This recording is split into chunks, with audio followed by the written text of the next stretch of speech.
Ассалауму алейкум. Кандайсыздар? Тугандар, назарыңыздарда кайрадан эле базар жок каналы. Бүгүн 21 декабрь. Мен Бишкек шаарынын батыш тарабы Алатоо конушунда жүрөм, тугандар. Ушул жерден бир сатылуучу үй бар экен, ошол жөнүндө силерге маалымат берейин деген. Азыр мен турган жер Алатоонун центральный трассасы, Алатоо көчөсү жана Заман көчөсүнүн кесилишинде турам. Сатылуучу үйүбүз ушул Заман көчөсүндө жайгашкан. Ушул жерден 250 метрдей түштүгүрөккө карай барсаңыздар, сол тарапта болуп калат. Ориентирди бул Садат дүкөнүн алсаңыздар болот. Ушул Садат дүкөнүнүн жанындагы көчө менен бара бересиздер, тугандар. Анан бул жерден 220-чы 173 автобус ушул жерден өтөт, тугандар. Жана шаардын бурчу-бурчуна ошол маршрутка автобустар менен барсаңыздар болот. Мектеби бир аз эле батышыракта жайгашкан жана чоң Фрунзе трассасына деле анча деле алыс эмес, тугандар. Мына ушундай. Анан Алатоо өзү Бишкек шаарынын караштуу болуп калат. Мына ушундай. Анда мен сатылуучуга карай жол алдым. Сиздер лайктан басып өзүңүздөрдү комментарийге жазып туруңуздар. Күн сайын Бишкек шаарынан жана Чүй областынан сатылуучу үйлөрдү, квартираларды көрүңүздөр келсе, подписаться баскычын басып кетиңиздер. Мынакей, тугандар, келүү жолун түшүндүргөнчө бүгүнкү чыгарылышта сатылуучу үйгө да жетип келип калдым. Бул үйүбүздүн көчө тараптан көрүнүшү, тугандар. Мынакей көчө экенин. Заман көчөсү 7-даректе жайгашкан. Так. Анан көчө тараптан көрүп турсаңыздар, темирден болгон ворота, пескалоктон болгон забор, ал жагы помещение менен жабык экен, забордун жайы. Анан мектеп боюнча айтсак, көпчүлүгүңүздөр эле билесиздер, Алатоонун мектеби бул чоң трассадан бир аз эле батышты карай басканда жайгашкан, жакын эле болуп калат, жөө барып келсе болот. Садиктер деле бар, тугандар. Андан ары суу, свет бар экен. Газ, природный газ бар, бирок киргизип алуу керек. Азыркы учурда киргизилген эмес. Анан бул мынакей сатылуучу үйүбүздүн короосунун көрүнүшү. Жердин аянты 5 соток. Документтер боюнча техпаспорт, кызыл китеп баары бар экен. Алды тарабы көрүп турсаңыздар, чоң навес. Кенен көп эле машина баткандай жер. Ылдый тараптара брусчатка, тугандар. Бул жакта жер жемшеккенге жерлер, бактар. Мына ушундай.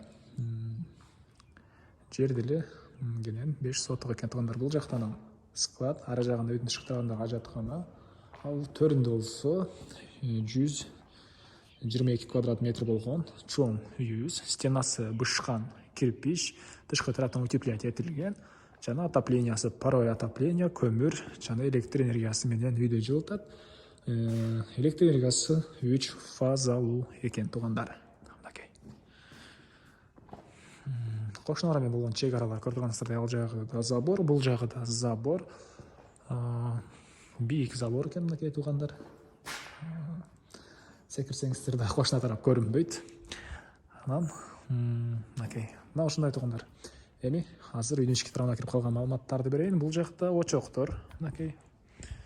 Очок тарапка чейин мынакей кенен эле жамгырлуу айларда буттаңыз лай болбой бара аласыздар. Анан брусчатка менен тротуарлар кылынган. Үйдө тарабы жабык жана үйдүн арты тарабы өтсө болбойт экен. Бирок үйдүн арты тарабында деле бош жер бар болчу. Түндүк тарапта кошуна менен болгон чек ара мондай навес жана ылдый тарабына склад катары колдонушат. Үйдө кондиционер деле орнотулган, тугандар. Мына ушундай. Эми үйдүн ички тарабын көргөзөйүн. Мынакей, бул жакта тапчан. Бул сатылуучу үйүбүздүн негизги кирүүчү эшиги. Көрүп турсаңыздар, эшик орнотулган. Мынакей, бул сатылуучу үйүбүздүн кире бериши, прихожка, тугандар. Батыш тараптан пластик терезелер орнотулган, тышкы тарабынан темирден болгон решеткалар. Так. Отоплениянын батареялары ар бир бөлмөдө бар, тугандар. Потолок пластик жана ошол жерден оң тарапка кайрылсак, бул жактан холл жайгашкан. Анан мебелдер боюнча айтсак, кээ бир мебелдер калат, кээ бир мебелдерди алып кетебиз деген оюн айтты үй ээси. Негизинен келгениңиздерде мебелдер жөнүндө сурап билсеңиздер болот. Анда бир жакшы жери мынакей, полдору жыгачтан болгон пол экен, жылуу, үй тышкы тараптан утеплять этилген, отопление бар жана пол жыгачтан болгон пол. Азыркы учурда кыш айы болгонуна карабастан үйүбүз жылуу экен, тугандар. Эми андан ары бир чекенен маалыматтарды берейин. Кирип эле оң тарапка бурулсак, бул жакта спальный бөлмө, тугандар. Мынакей. Батыш тарабынан пластик терезе орнотулган, полдор жыгачтан болгон пол. Андан ары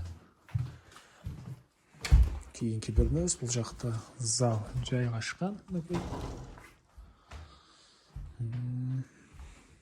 Түндүк тараптан чыгыш тарабы болуп калат экен бул үйдүн. Үйүбүз чоң экен, бираз баш айланып калды туугандар. Кайсы тарап экенин да айта албай. Так, чыгыш тарабынан катарынан 2 пластик терезе, батареялар жана көрүп турганыңыздардай мебелдер бар. Эми андан ары. Бул зал. Үйүбүз жалпысынан 125 квадрат метр. Анан холдон кийинки бөлмөгө кайрылдык. Бул жакта мындай коридор жана сол тарапка кайрылсак кухня жайгашкан. Кухня жана тамактануучу бөлмө. Ушул жерден да түз өтсөк, бул жакта мындай коридор. Бул коридордон үч жакка чыгып кетсеңиздер болот экен, же кирип кетсеңиздер болот экен туугандар. Сол тарапка кайрылсак бассейн жана чакан баня. Балдары бары кафе экен.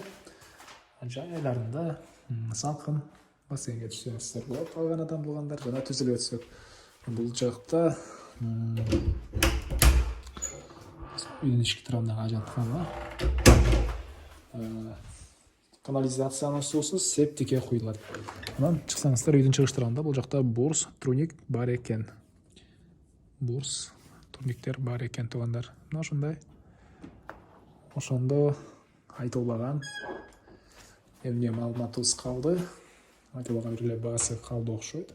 Бул үйүбүздүн баасы туугандар $55,000 деп атыптыр.